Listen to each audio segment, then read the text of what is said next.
Hello and welcome to this Cphbusiness webinar on how to apply to one of our AP degree programs if you are a European citizen, an EU citizen.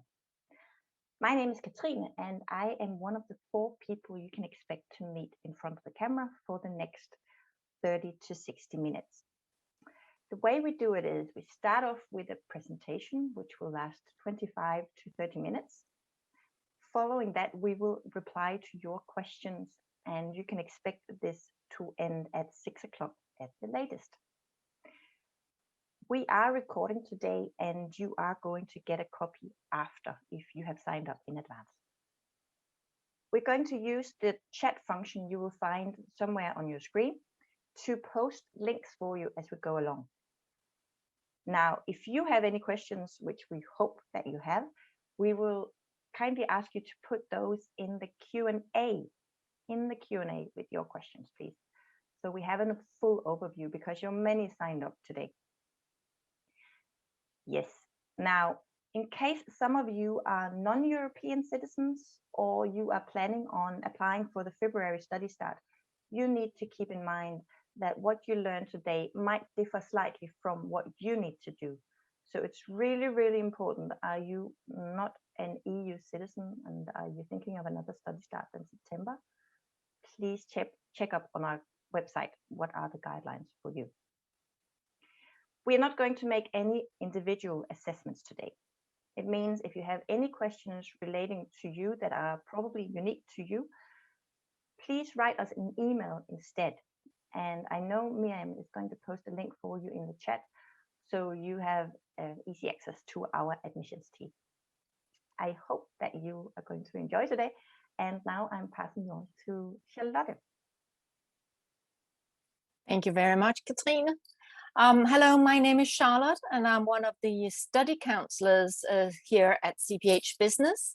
And today I'm here to tell you what you need to do when you want to apply for either the AP program in Service, Hospitality and Tourism Management or the AP degree in Marketing Management.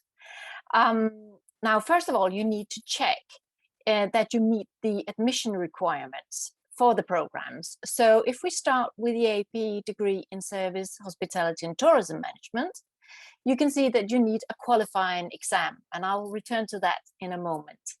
Also, you need to give us documentation for 125 hours of mathematics or 75 hours of business economics.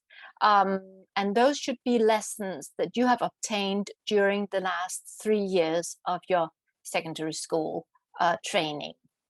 Also, we need a passed English test, and that I will return to in just one moment. But first, let's look at the marketing management. Well, of course, you need a qualifying exam here as well. And for the marketing management, we ask you to give us documentation for 250 hours of mathematics or 210 hours of business economics, again from your secondary school training. And then, of course, a passed English test. And let's have a look at the English tests. There you go. Now, you should supply us with one of the following English tests. And of course, it should be a recent test taken. Now, as you can see, you could, for example, supply us with the TOEFL test or the IELTS test. And then there are a number of Cambridge tests that we accept as well. All this you can find obviously on our web page. Now, should you apply with a Danish level B in English, you should be aware that you should have an average of minimum 3 in no rounding up in your grades. Whereas if you're applying with a Danish level A, you should have a minimum of 2 on the average grade. So, but the first and foremost, let me stress that even if you have an English test and you have passed this English test, it is imperative that you feel comfortable with English, that you understand English, you speak English, you read and write English without problem, because otherwise studying will become a big problem for you. So it's not just a matter of passing these tests, but it's also a matter of coping with English on a daily basis and also on a professional basis. On the next slide, you can see what kind of documentation you need to attach. Now, first of all, a copy of your qualifying exam. As I said before, it's a copy of your qualifying exam means a copy of your original diploma and transcript of grades from your upper secondary school or university or similar. Some applicants are, depending on where you've taken your secondary school certificate, obliged to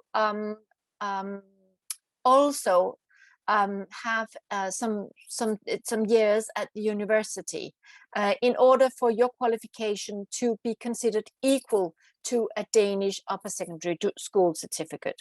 You should therefore consult the guidelines made by the Danish Ministry of Higher Education and Science.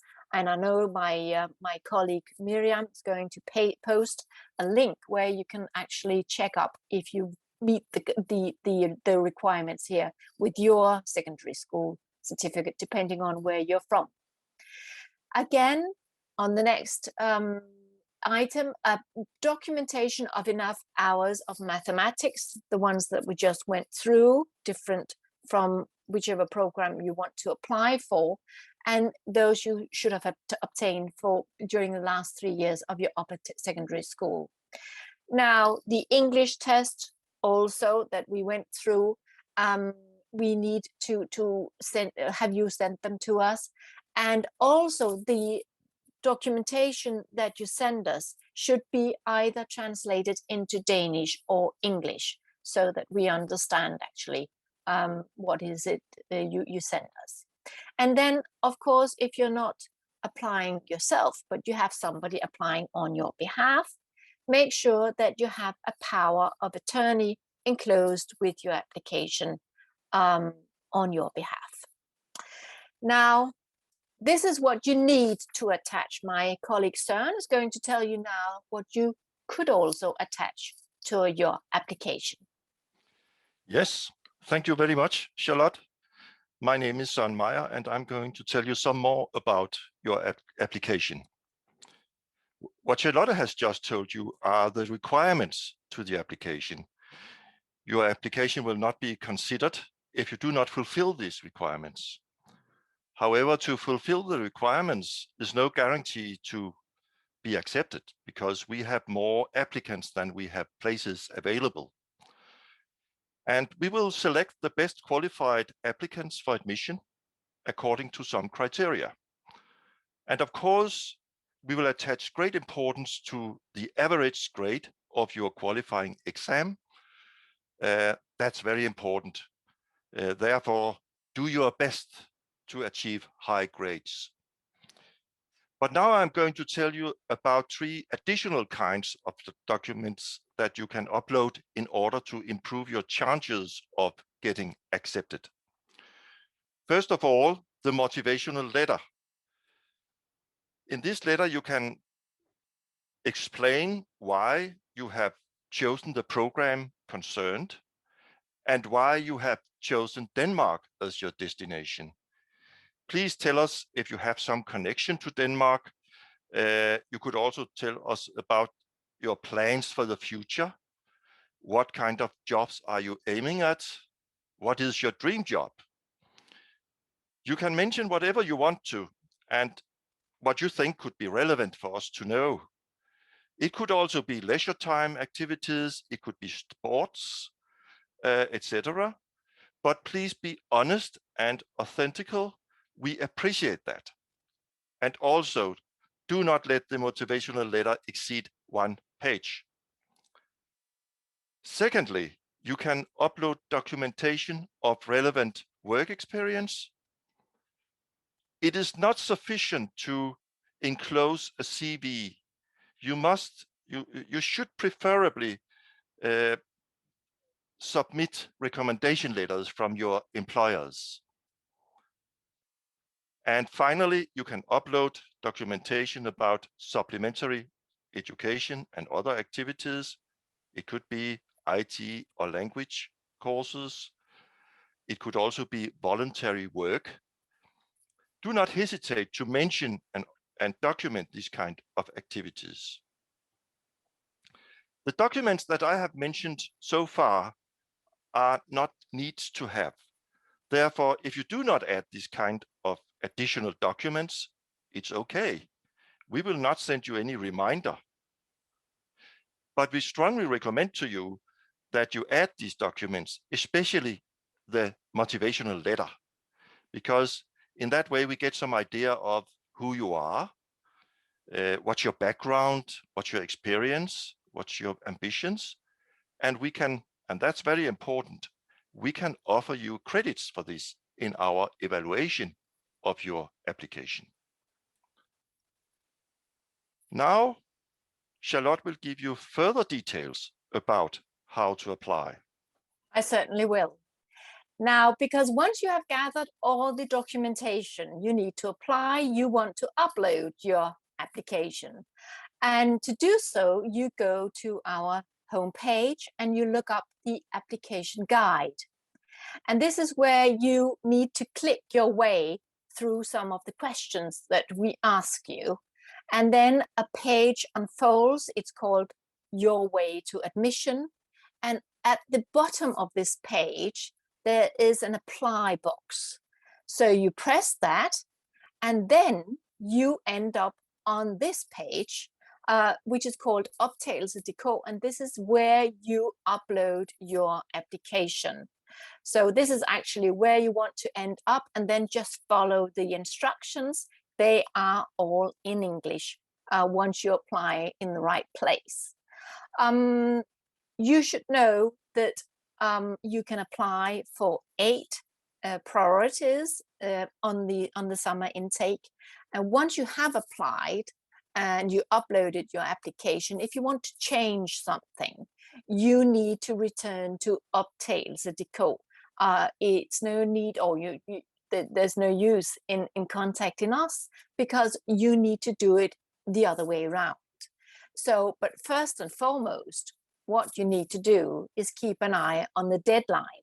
This is, of course, imperative to keep up with the deadline. And for that, Søren will tell you the hard facts.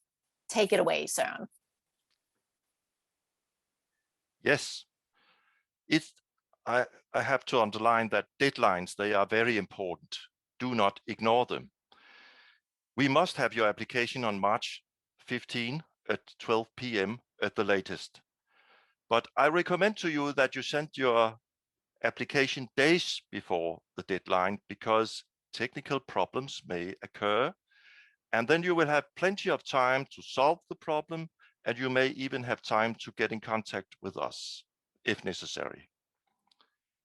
Documentation for past exams that are not completed until after the application deadline must be forwarded to Cphbusiness immediately after the certificate or diploma has been received by you, and no later than July the 5th at 12 p.m.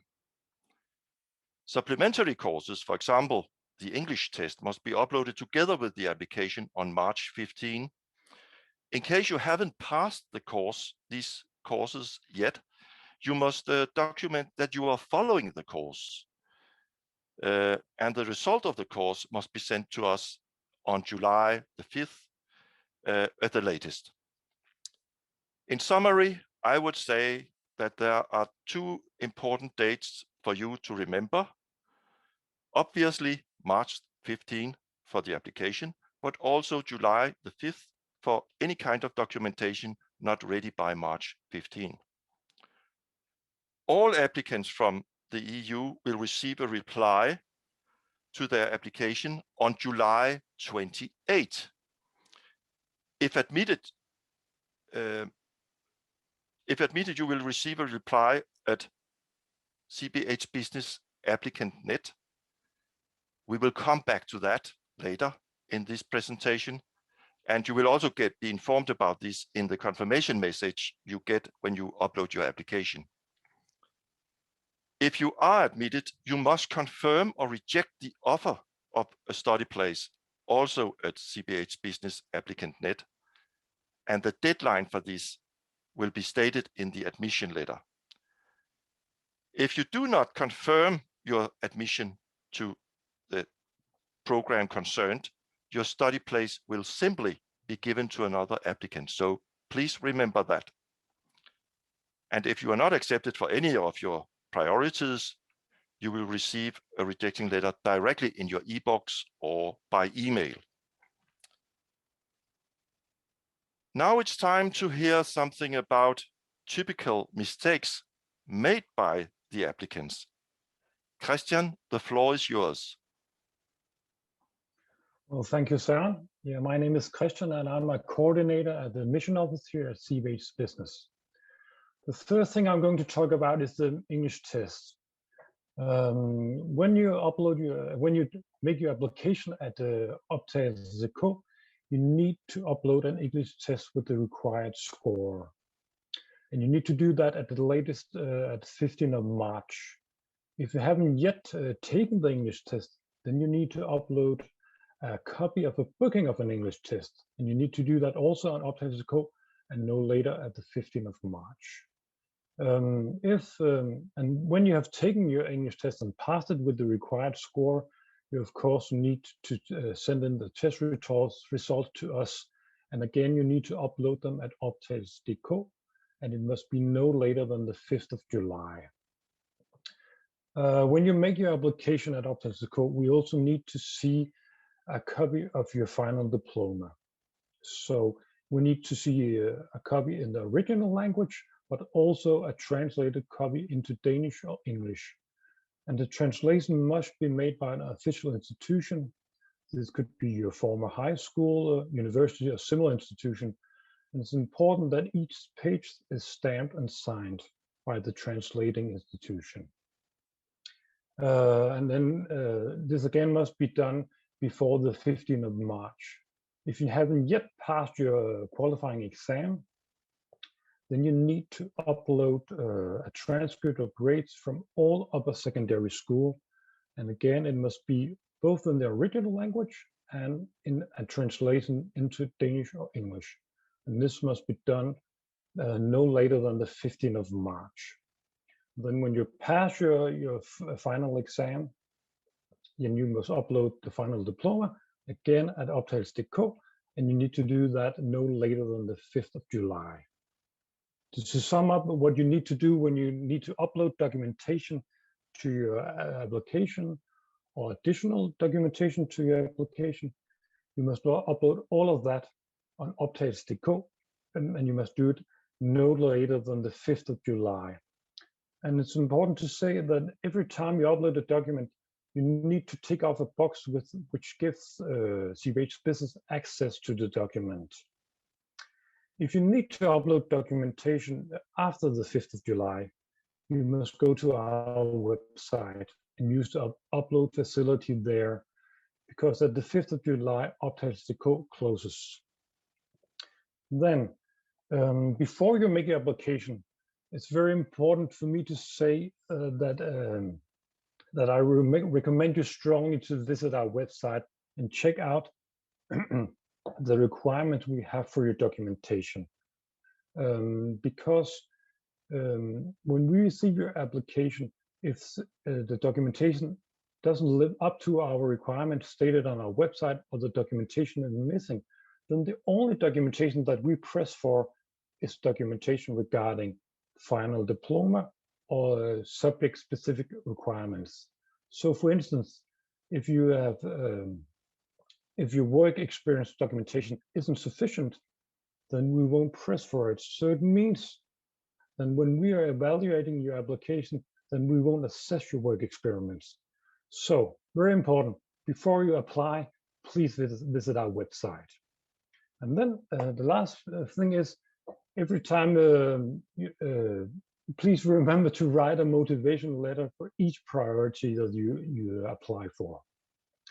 And then if you need to get in contact with the admission office, if we can, yeah, here comes the next slide. Yeah, then you can contact us by email at uptake@cphbusiness.dk, or you can of course telephone us. It's very important to remember that if you contact us by email, please use the same email as the one you used when you applied at Untitled. And then once you have applied at Untitled, you will receive an email from us requesting you to create a profile at ApplicantNet. It's very important that you do this because all future communication regarding your application will take place at ApplicantNet. And as Søren said earlier, at ApplicantNet is also where you, if you get an offer of a study place, you will get this answer at ApplicantNet, or when you need to confirm or reject the offer of the study place, it will take place in ApplicantNet. And once again, when you create your profile at the ApplicantNet, please make sure that you use the same email address as the one you used when you applied at Untitled. Okay, well, this was all from me. So now we are ready to go to questions. Yes, we are. Thank you. And please keep typing, all of you, with your questions that might be relevant for more. And while you are doing this, Christian, I actually have a question for you. Because will all applicants hear from us through applicants, or are there some that won't? Well, it's important to say that you will only receive one answer at the summer intake. And if you get accepted at our school, then you will receive the answer at the CPH ApplicantNet. But if you get accepted at another school, then you need to go to their website to check out which form they give you the answer. If you don't get accepted on any of the priorities you apply for, then as Søren said, you will receive the answer directly from the coordinated admission, and you will receive it in your e-box if you got a Danish CPR number or a NemID. And if you don't have that, then you will receive the answer by email. Yes. Thank you. And also, I can see that there's somebody who's asking here, how do we document our hours in the math business economics? I don't know, Christian, can you answer that question? Well, I'm not quite sure about that. I'm sorry to say. I think, Søren, would you want to take that one? Yes, I think that when you send the transcript of your grades, we will also be able to evaluate the extension of your math and English skills. I think that will typically be sufficient. Otherwise, in that case, we will come back to you and we will ask for further documentation. Yes, thank you. And I see we have some very efficient colleagues, so many of your questions have already been answered in the chat.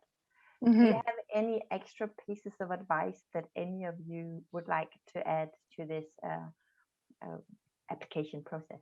Any of the three of you?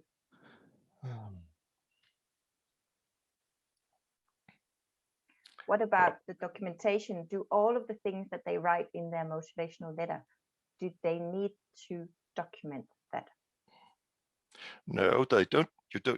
Some of the things you write in a motivational letter, you cannot document that because it could be, as I said, it could be your ambitions for the future, or it could also be that you have some relationship to Denmark that you want to underline, or you have read about Denmark and you want to go here for a study.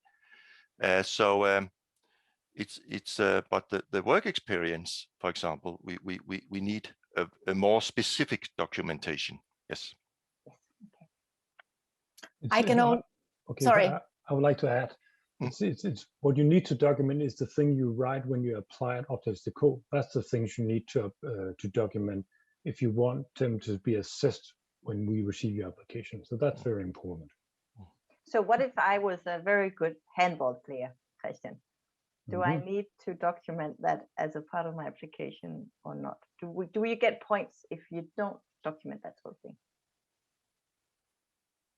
No, if you have been a professional handball player, then it will count as a work experience. So then you need to document it. But it's sort of a leisure thing. Then I wouldn't do that. We- It wouldn't be need. We believe that people are telling us the truth. So Good to know. Good to know. You have one, Charlotte? Yes, I can see that there's a person who is asking here, how do we document, let you know what we're still going to do our exam after March 15th. Well, I expect that you would put that in your motivational letter, first of all. And then, of course, that we also know that most exams do end by the end of summer. But then you have to upload your final certificate, as Søren said and Christian said also, before the deadline. But we do know that you are on the way to taking your certificate, obviously. Yeah, but also when you apply at Untitled, you have to you have to write when you're going to finish your exam. So, so you will type in 2021. Exactly. And actually, you said one thing, Christian, I think that needs to be elaborated a bit, because at one point you said they need to upload additional documentation by the 5th of July at 12 o'clock sharp. But then you also mentioned that in some cases, if they needed to send something after the 5th of July, they should do so through our website. Could you please clarify what might that be, since you before that said, well, 5th of July is the deadline? Yeah, well, hopefully we have assessed all application by the 5th of July, but we might need to get in contact with the applicant and have them send us further documentation. And if that's the case, then they need to upload it on our website. Okay. But otherwise, all documentation regarding application, in most cases, you already send it by the 5th of July. Yeah, so if they have to keep 2 deadlines in mind, which are they, Søren, once again? The 2 deadlines. Yes. Yes, they are March 15.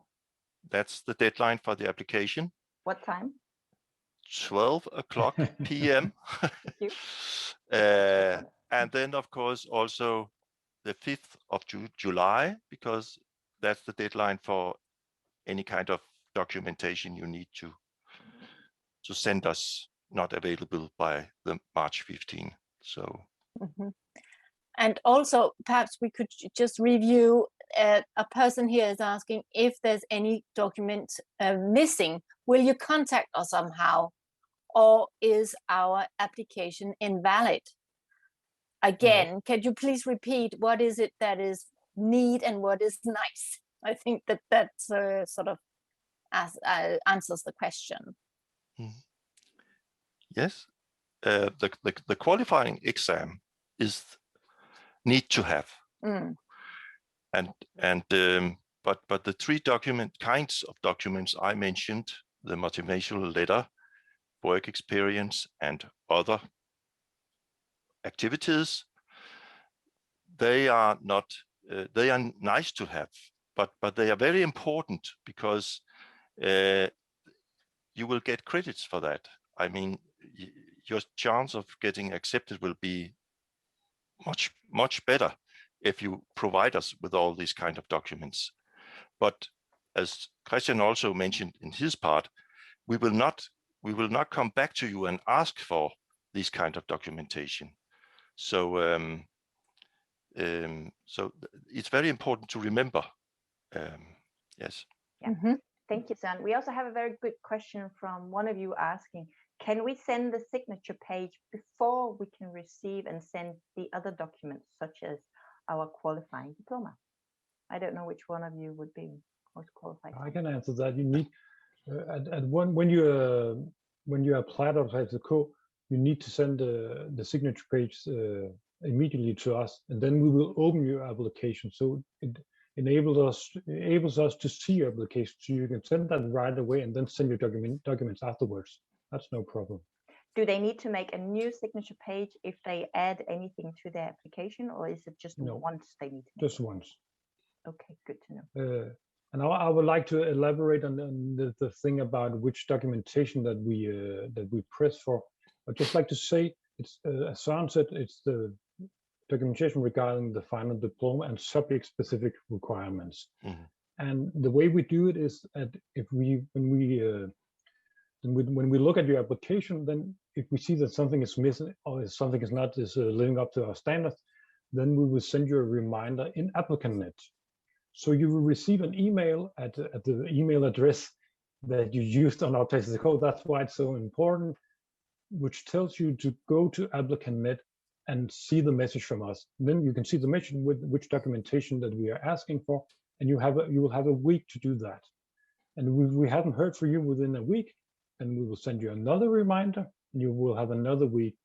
And then if we haven't heard from you within this 2 weeks, then we will receive a rejection to your application. So it's really, really important that you act to our messages within the deadlines. So please keep an eye out with the applicant during the application process. I can see also that we have a question about priorities, and also because we do run some of our programs in 2 campuses, and there's a question here if you can apply to both campuses, and what is the answer here, Christian? You can apply for all our campuses for the same program, but of course you need to make a priority of which campus you want to apply for the most, if I can say it that way. But you have 8 priorities which you can use as you wish, also for applying for programs at the same program as another school. Exactly, because as I said, in this summer intake, actually, you can apply for 8 priorities altogether. So you can put us together with Kia or many other business academies or universities, obviously, but you just have to make a list with priorities, and you can make out 8 priorities this time around. So there's a big chance for you to apply and be accepted. All right. I have one comment on the motivational letter, because I said that it's very important that you when you write the motivational letter, that you are honest and that you are yourself. Try to be honest about what your ambitions are and your background and so on. Don't try to give us information that you think that we want to get. Very often when we read these motivational letters, we read that the Danes are the happiest people in the world. And of course that's nice to know, but it's not that kind of information we are asking for. And by the way, I think that you could very easily get disappointed when you arrive to Denmark if you think that we are that happy. But it could be that if it's genuinely because you want to, live in Denmark because of the way people are, Yeah. you can Yes. put that in your application, but don't just say something to praise us that doesn't. Yes, exactly. So we have a question. If I do not have my qualifying exam by the 15th of March, I need to send it by the 5th of July, right? Yes, correct. And it is 12:00 p.m. on both days sharp. So keep that in mind, and keep in mind that we are using the Danish time zones when we mention that. Yeah, and remember, if you haven't got your qualifying exam by the 15th of March, you need to upload a transcript of grades from all years of a secondary school. Yeah, so in case I went to a high school, upper secondary school, where they have 4 years of upper secondary school, you're saying I need to upload grades from all those years? Yeah, exactly. Okay, perfect. So one last question. Great. So what does it mean to apply for a standby place? It's a good question. Will one of you take that one? Yes, I can start, and then Christian, he can add some comments to that. Yeah. But I think the point is that when you apply for a standby place,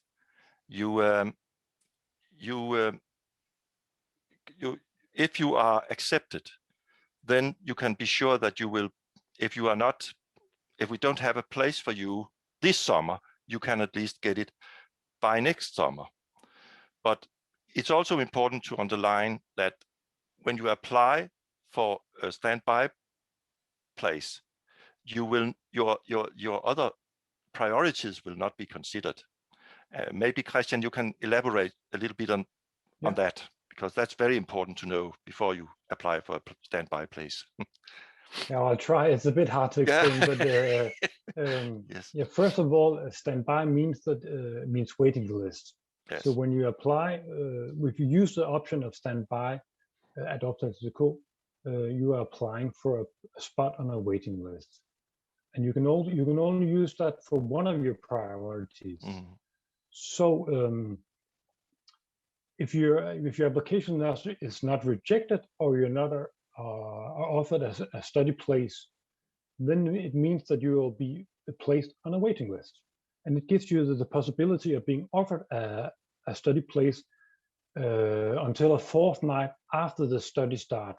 So it means until the mid of September, you can be offered a study place. And as Søren said, if that doesn't happen, then you're guaranteed admission the following year. Of course, but of course you need to apply the next year to be able to achieve the spot. But the thing is, there's a catch to this standby thing, and I think I need to explain that.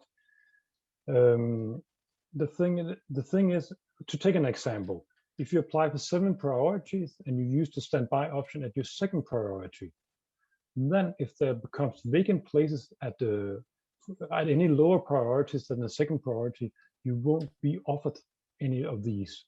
So I usually say that if you for instance are applying for the marketing management, and you're totally sure that's the program you want to study, then you can accept that if you don't get accepted this year, then you can wait until next year, then use the standby option.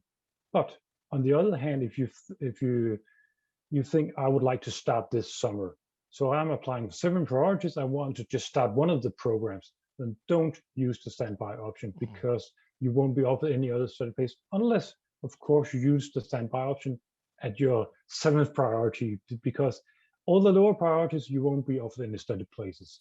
So be aware of that, because a lot of applicants have missed out on this, and then they can't understand why they can see there are vacant places at a lot of other schools, but why don't they go out to the place? And this could be the reason. Can I try and say what you just told me, just to make sure that people are following? Is that okay?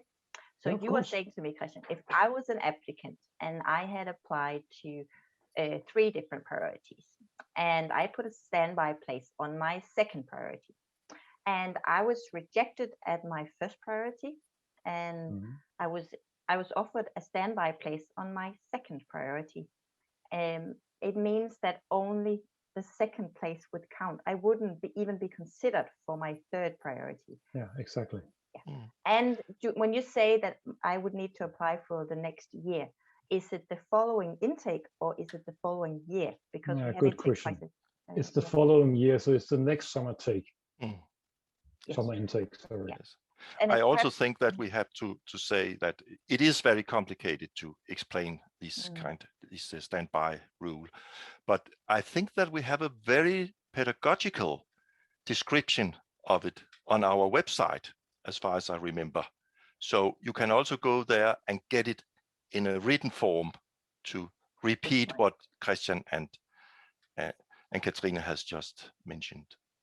And keep in mind that you actually can apply to both our AP degrees for the September intake, as we're talking about right now. But doesn't it work out for you? You do have an option half a year later. You could choose to try and find a job, save up money for half a year, then reapply and start in February instead. It is exactly the same program. And in the summer, you can apply to the marketing management AP degree in 2 campuses. That's the one where you have to make a choice. Which one do you want to put first? Cphbusiness Lyngby or Cphbusiness Søerne. In the winter intake, you need to just pick which program you want, because it's the marketing management program is only offered from Cphbusiness Søerne for the winter intake. For the service, hospitality and tourism management program, it is the same campus for both intakes. I hope that wasn't too complicated. Yes. Yeah. It was fine. I would Yes. like to add, when you apply at our win intake, remember you apply at our website. It's not at Untitled.dk. That's only regarding the summer intake. Yeah. So if you are watching this, it means you're interested in the September intake, where the deadline is in the middle of March. It's very important. Exactly. Now that there are two questions on the question and answer page here, and it's a bit about statistics, where it says how many applications do you usually get and how many students are accepted. And the other question is more like it. It's like, how big is the competition to get into the AP program in marketing management?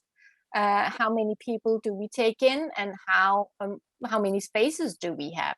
So perhaps, Søren, I know that you are into the statistics here.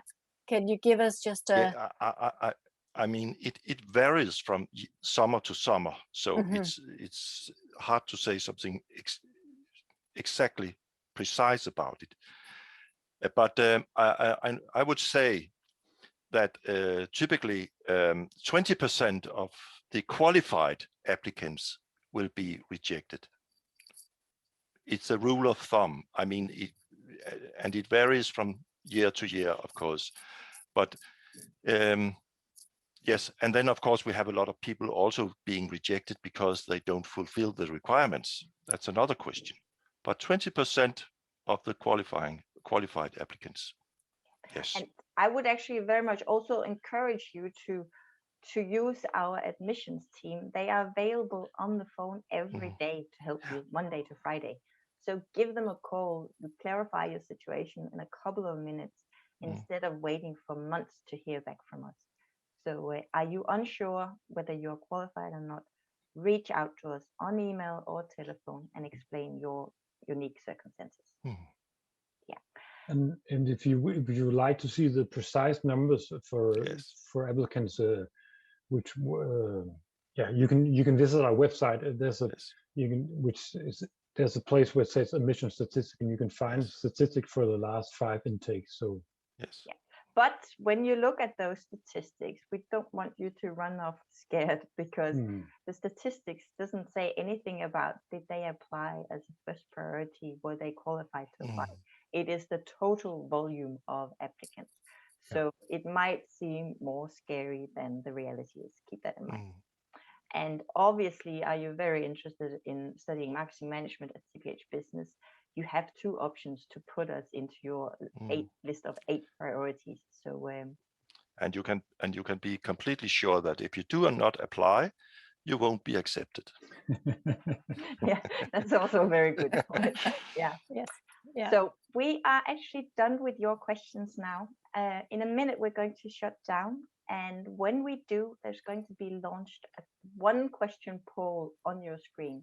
So if you could help us improve by answering, and perhaps even also write a few comments in the chat about what you want us to improve for next time, we would be very grateful. But either way, we're very grateful that you took the time and you did your research on your application. I'm sure it's going to pay back to you. And I'm sure I'm speaking for all of us when I say fingers crossed for your application, and best of luck from us to you. So in a minute, I'm launching the poll, but we're all going to turn off our cameras now. So bye for now. Thank you. Bye bye. Yeah. Bye for now.